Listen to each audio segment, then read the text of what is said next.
मी त्यांना असं विचारलं होतं की आम्ही एक जाहिरात केली टी व्हीसाठी की आजी आणि आजोबा हे कैलास जेवण लावत आहेत आणि आजी पायाला आजोबांच्या पायाला काशाच्या वाटीनी तेल लावत लावत शेवटी ते काशाची वाटी जाऊन कैलास जेवण लावायला लागलेत, अशी एक जाहिरात आम्ही केली आहे.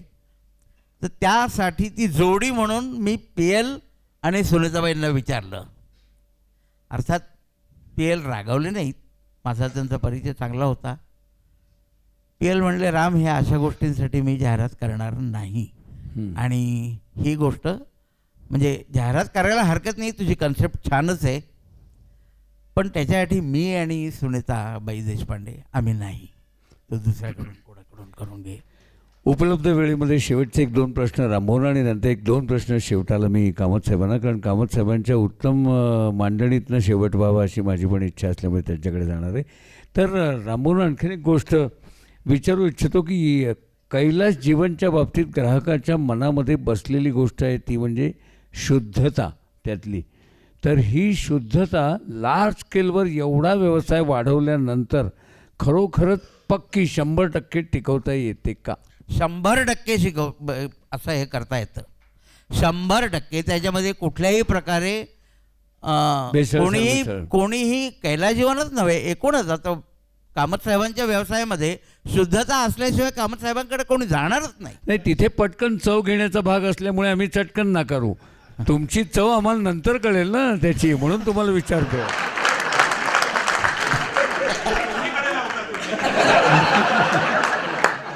नाही, त्याच्यामधले जे इन्ग्रेडियंट्स आहेत त्याच्यामध्ये चंदन तेल आहे, कापूर आहे, खोबरेल तेल आहे, टाल्क पावडर आहे, दुर्वा आहेत, पहाडमूळ आहेत. या सगळ्याच्या टेस्ट ॲनालिटिकल टेस्ट करूनच ते वापरलं जातं. बरं बरं बरं. आणि त्याची शुद्धता ही तशीच पाहिली जाते. त्याच्यासाठी काही प्रोसेस आहे, त्याच्यासाठी काही पैसे लागतात आणि हे ॲनालिसिस केल्याशिवाय वापरलं जात नाही.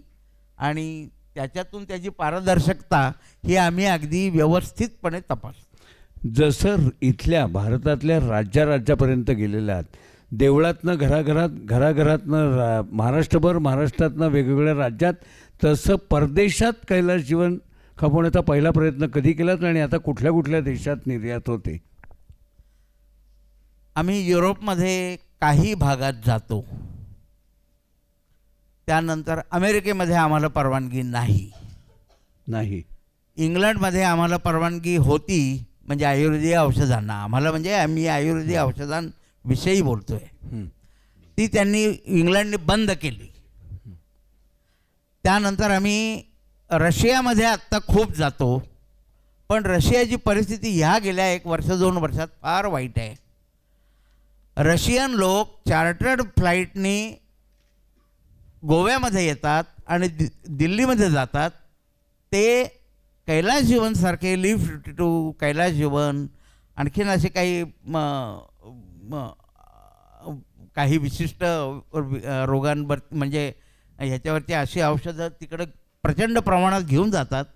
कैलास जीवन दिल्लीमध्ये आणि गोव्यामध्ये जेव्हा डिसेंबरमध्ये आता ते यायला लागतील, आत्ता सुरुवात झाली आहे, पण यंदाच्या वर्षी त्यांची परिस्थिती फार वाईट आहे, त्यामुळे आमचा धंदा गेलेला आहे.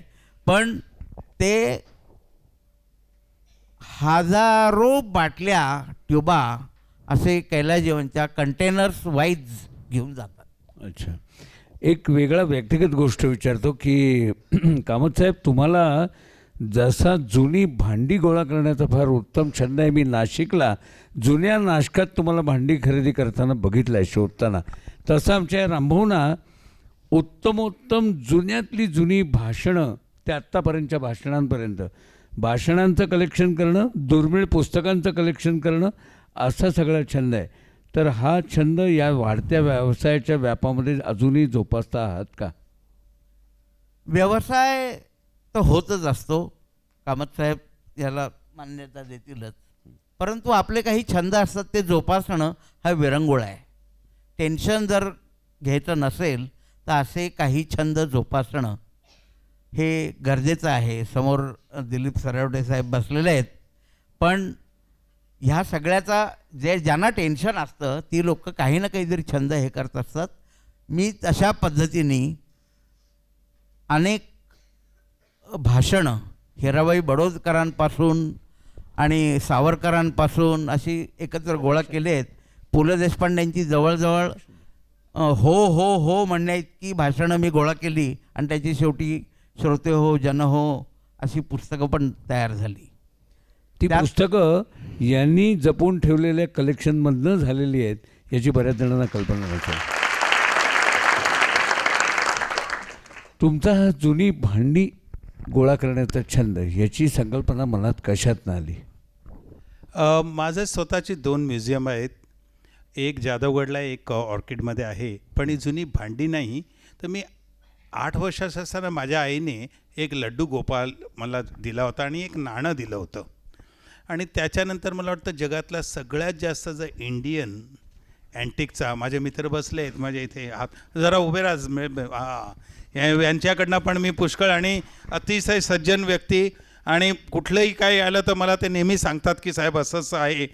काय की व्यक्ती बघून आपण सामान घेत असतो आणि त्या व्यक्तीचा विश्वास आणि माझा त्यांच्यावर विश्वास ह्याच्यातूनच व्यवहार होत असतो.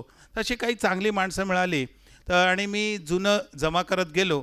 पण एक गोष्ट सांगतो, पुण्यातल्या कोल्हापूरच्या आणि लोकांनी मला मी विकत न घेता स्वतः मनातून दिलेलं आहे. ते माझं कलेक्शन नाही, it is collection of everybody for everybody. त्याचं नाव आहे, म्युझियमचं नाव आहे आणि त्याचा विनियोग जो येतो तो लोकांच्या डोळे जे आयसाईट फाउंडेशनसाठी वापरला जातो. आणि असे 3-4 हे म्युझियम करण्याचा विचार आहे. पण सगळ्यात महत्त्वाचं भारतीय वस्तू त्या बाहेर जाऊ नये ह्याचा माझा खटाटोप चालू आहे. त्या भारतातच राहाव्या, पुढच्या पिढीला मिळाव्या आणि दुसरी भारतीय संस्कृती जपली पाहिजे आणि जगाला दाखवली पाहिजे, हा ह्याचा मागचा उद्देश आहे. प्राचीन वस्तूचे तुम्ही संग्राहक आहात म्हणून तुम्हाला विचारतो की तुमच्या या वेगवेगळ्या संग्रहांमध्ये सर्वात जुन्यातली जुनी आणि प्राचीन अशा आता पाहायला न मिळणारी अशी कुठली गोष्ट खास आहे? अशा जवळजवळ 450 का 500 गोष्टी असतील. माझ्याकडे जवळ 38,000 वेगळ्या वेगळ्या वस्तूंचं कलेक्शन आहे. पण त्यातल्या जवळजवळ 180 ते 200 अशा आहेत. त्यातली एक आहे बोहेमियन प्लेट आहे, ती 1100 वर्ष जुनी आहे. ती म्हणजे त्या प्लेटचं किंमत आणि आज म्हणजे महत्त्व एवढं आहे की त्या बोहेमियन प्लेट अफगाणिस्तानमध्ये बॉम्ब लावून त्या मूर्ती फोडल्या गेल्या, त्यातली ती प्लेट आहे. आणि ती प्लेट मी अशा ठिकाणी ठेवणार आहे की जगातली कुठली गोष्ट नश्वर जरी झाली तरी परमेश्वर अशा गोष्टी राखून ठेवतो हे दाखवण्यासाठी ती प्लेट मी आजच इथे अनाऊन्स करतो. It will be gifted to society to the mankind. आणि हे जणं फार महत्त्वाचं आहे. पण या सगळ्या गोष्टी मला लोकांनी दिल्या. काही गोष्टी मी विकत घेतल्या पण लोकांनी पण भरभरून दिलं. जगात चांगली लोकं आहेत, लक्षात ठेवा. एक आजीबाईने, इकडचे माझे एक मित्र वारले बिचारे, माझ्या मुलाला ते लग्नाला आले होते आणि म्युझियम बघितल्यावरती लगेच परत गेले. अर्ध्या तासात ती ढेग घेऊन आले आणि ती ढेग आजही म्युझियममध्ये आई जाधवगडला ठेवली आहे. आणि त्या ढेगीच्या रूपाने ते आजही वारले नाही, जिवंत आहेत. आणखीन एक यांचा वेगळा पैलू मी मुद्दाम अंतर ठेवून बसलो कारण एरवी बोलतात गोड, पण karate black belt 4th degree आहे. कराटेमध्ये एक्सपर्ट आहेत हे, जोरदार. तर त्याचा मला पुण्यात कधी फायदा झाला नाही पण मला अमेरिकेला फायदा झाला. एका माणसाने माझ्या खिशात हात घातला, मी काही बोललो नाही. दुसऱ्या खिशात घातलं, काही बोललो नाही. आणि नंतर फक्त तो जमिनीवर होता, त्याचे $2,700 घेऊन मी घरी आलो. जगभ्रमण करणारे आपण जिज्ञासू असे उद्योजक आहात. तुम्ही पुस्तकं तुमची आली आहेत पण तुम्ही एवढं जगभरचे तरतरीचे माणसांचे नमुने पाहिलेत, अनेक प्रसंगांना सामोरं गेलेला आहात. तर डायरी ठेवता का? आणि डायरी ठेवत असाल तर त्या नोंदी पुस्तक रूपानं सविस्तर आणण्याचं मनात आहे का? हा माहिती नाही काही, जिससे दिल के तार मिले है, जिससे दिल का नाता है, भरा हुआ मेला भी उसके बिना सुना हो जाता है. कारण गाडगीळ जर इथे नसतील तर पूर्ण सुनं होऊन जाईल. खरोखर म्हणजे लोकांना बोलतं करण्याची या माणसाची किमया. पण आजच मी त्या 7 डायऱ्या गेल्या 14 वर्षाच्या डायऱ्या घेऊन इथे आलेलो आहे, गाडीमध्ये ठेवल्या आहे. उद्या मी एका अज्ञात ठिकाणी जात आहे, त्यातलं सगळं लिहून काढणार आहे. पुस्तक कधी होईल हे सांगता येत नाही. वा. ह्याला आपल्या इटलीमध्ये जर कोणी उधार मागायला आला तर ते म्हणतात मनियाना. मनियानाचा अर्थ आज नाही उद्या ये, परत उद्या गेल्यावर उद्या ये. पण पुस्तक लिहिणं हे फार अवघड असतं. हे माझं पुस्तकापासून चरितार्थ चालवणं हे माझं प्रोफेशन नसल्यामुळे मी तेवढं लक्ष तिथे देत नाही. पण पुस्तकात हे जरी चरितार्थाचा भाग नसला तरी तुम्हाला माणसं जोडणाऱ्या तुमच्यासारख्याला तुम्ही लिहिलेल्या गोष्टी वाचून आम्हा सगळ्यांना जो आनंद मिळणार आहे त्यासाठी तुम्ही लिहिणं अत्यंत आवश्यक आहे. कारण आम्हाला काही तुमच्यासारखं 300-400 वेळा अमेरिका, 500-600 वेळा ग्रीस वगैरे असं जाणं शक्य नाही. तर तुमच्या डायरीत आम्हाला वाचायला मिळणार ना, आणि त्यातनं आम्ही अनुभवणार. तुम्ही माझ्यासारख्या गर्लफ्रेंड जमा करा, पाहिजे तेवढ्या वेळा जाऊ शकाल. मला तुम्ही पुण्याच्याच गर्लफ्रेंड जमा केल्या तर कसं होणार? तुम्ही मग पर्वतीपासून इथे आणि तिकडनं इथे, पण माझ्यासारखं करा. बघा, अनुभवाचा सल्ला बिझनेस मंत्र नंबर 4. नाही, बिझनेस मंत्र म्हणून सांगतो की पुण्यातली मैत्रीण जर जोडायची ठरवली तर तिच्या खर्चात सकट परदेशात सगळीकडे जावं लागेल, नाही का? हे बघा, तुम्हाला बरं आहे, नशिबानं तुम्हाला अशा मैत्रिणी मिळाल्यात की ज्या तुमचा खर्च करून तुम्हाला घेऊन जातात. गाडगीळ, तुम्ही पण एंटरप्रेनर आहात हां. असं मला नक्की माहिती आहे. तर हा, तुम्ही म्हणजे- असं बोलणं योग्य नाही. नाही, नाही. काय बोलणं? तुम्ही काय योग्य नाही? बघा, तुम्ही कीर्तनातनं गेलात, हां, मी खाण्यातनं गेलो. ये बातों ही बातों में इशारा हो गया. बैठ बैठ बोलता जीने का सहारा. पण तरी देखील मी तुम्हाला एक प्रश्न विचारतो जरूर विचारा. की तुम्ही तुमच्या व्यवसायाकडे व्यवसाय म्हणून पाहता असं मी पाहतो, हं. तर त्याचा आनंद तुम्ही कसा घेता? नाही, अगदी खरं सांगायचं तर कायमस्वरूपी त्याचा अभ्यास तर करायला लागतो, वाचायला लागतं, सतर्कता ठेवायला लागते, माणसं अनुभवायला लागतात. या सगळ्याच्या तयारीनंतर सुद्धा या रसिकांच्या समोर मैफल बोलण्याची जमतेच असं नाही. ती ज्या वेळेला जमते म्हणजे तुम्हाला ऐन क्षणी काही उत्तम सुचलेलं त्याच क्षणी यांच्यासमोर सादर करावं असं वाटणं आणि सादर केलेलं बिटवीन द लाईन समोरच्यांना कळून त्यांनी दाद देणं, हे घडलं की अत्यंत परमोच्च आनंद असतो. म्हणजे तुम्ही आम्ही जसा व्यवसायाचा आनंद घेतो हो, तसा तुम्ही तुमचा हा साहित्यिक व्यवसाय म्हटला, बोलण्याचा व्यवसाय बोलण्याचा, हां. पण तो त्याच्यामध्ये साहित्य हेच जास्त आहे ना. बोलणं आहे. दुसरा मनुष्य जर अपशब्द वापर असेल त्याचा पण इंटरव्ह्यू चांगला घेतात. ते गाडगिळांमध्ये एक खरोखर तुम्हाला सांगण्यासारखं की हा व्यक्तीचा आधी अभ्यास करतात, त्याच्या प्रकृतीचा अभ्यास करतात, त्याच्या विकृतीचा अभ्यास करतात. खरं आहे, करतो तसंही. आणि मग त्याच्या कर्तृत्वाचा अभ्यास करतात आणि त्याचा आलेख खोचकपणे ऑडियन्स बघून पेरतात आणि त्याप्रमाणे ती झाडं उगवतात. हशा उगवतो, मग हे होतं. दिस इज आर्ट. आणि ही आर्ट हे प्रयत्न केल्याशिवाय शक्य नाही.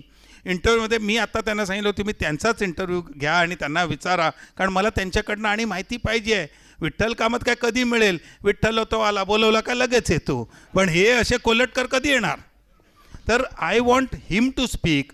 मग मी साहेबांना मी विनंती केली की साहेब त्यांनाच बोलू द्या, आणि दिलखुलासपणा ते बोलत आहेत. चांगला इंटरव्ह्यू आपण दिला आहे आणि लोकांना ही माहिती पाहिजे.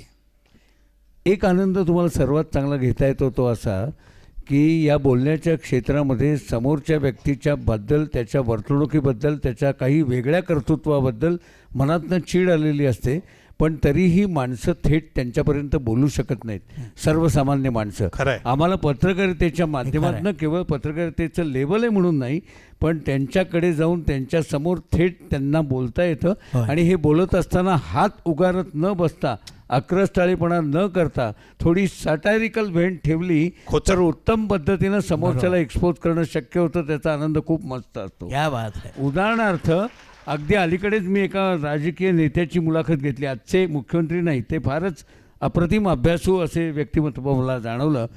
पण एका व्यक्तीची मुलाखत घेतली आणि ते काय पद्धतीचे आहेत ते सगळ्या देशाला माहिती आहे.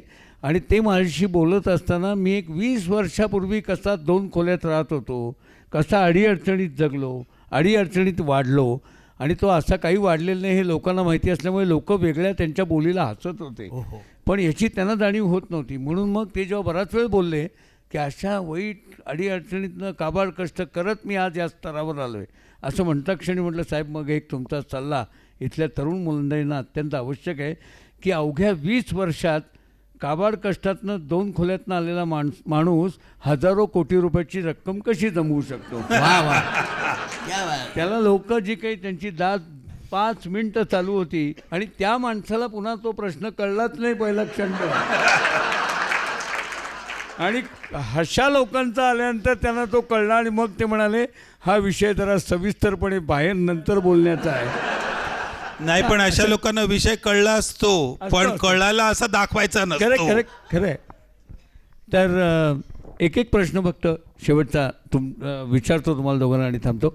एक म्हणजे रामभाऊ, तुम्ही स्वतः तुमच्या नातेवाईकांमध्ये सुद्धा तुमच्याकडे कोणाला खर्चटलं लागलं काही झालं तर कैलास जीवन सोडून काय वापरता?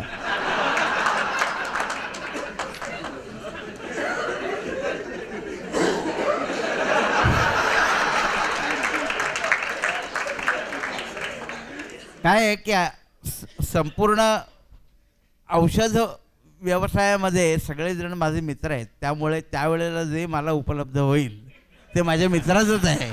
उडली विकेट, उडली. आता माझी उडवा. नाही उडवत नाही हो, तुम्ही तर माहीर, म्हणजे तुम्ही बोलण्यात पण माहीर आहात, तुमचे काय उडवणार. पण कामत साहेब, मला अगदी मनपूर्वक वाटतं की तुम्हाला तुमच्या हॉटेलांमधला, एवढ्या सगळ्या हॉटेलांमधला तुम्हाला स्वतःला कुठला पदार्थ मनपूर्वक आवडतो? मला भात, डाळ, गाईचं तूप आणि लिंबाची फोड आणि साधी बटाट्याची भाजी. बटाट्याची भाजी काचऱ्या का मोठी फोडीची शिजवलेली? चॉईस तुम्हाला, उद्या येतो जेवायला. कारण हा माझ्याकडे येतो काजऱ्या खायला. रसिको, तसं यांच्या नुसत्या उद्योग विश्वावर तासभर आणि नंतर व्यक्तिगत आयुष्यातल्या त्यांच्या वेगवेगळ्या घडामोडींबद्दल बरंच काही विचारता येणं शक्य आहे. वेळेची मर्यादा असल्यामुळेच केवळ, आणि उत्तरं देताना काही जण फार त्रोटक एकेका वाक्यात उत्तरं देतात. तसं न देता हे फार रसिलेपणी दोघंही मंडळी बोलत असल्यामुळे मला प्रश्नाची मर्यादा ठेवणं प्राप्त होतं म्हणून ठेवली. एक शेवटची गोष्ट, जरा वेगळा पैलू यांचा माहिती नसलेला लोकांपर्यंत गेला पाहिजे कामत साहेबांचा, म्हणून तेवढी विचारतो आणि थांबतो. आणि तो म्हणजे तुम्ही लक्ष झाडं लावलेली आहेत. हां, ती सांगा जरा. 80 लाख झाडं लावली आहेत. दुसरं साहेब, एकच विनंती करतो, झाडे लावा, झाडे जगवा. पण आजपासून देहदानासाठी जे काही तुम्हाला करता येईल, एक व्यक्ती जर मरताना आपला एक अवयव दिला किंवा कुठलेही अवयव दिले तर तुम्ही 8 लोक जगवू शकता. थोडक्यात पुणेकरांना मेल्यानंतरही व्हॉट्सअप बघायचं असेल तर नेत्रदान करा. मेल्यानंतरही सुंदर मुली बघायच्या असतील, नातवंड बघायची असतील, पुतवंड बघायचे असतील तर देहदान किंवा किडनी दान करा. कारण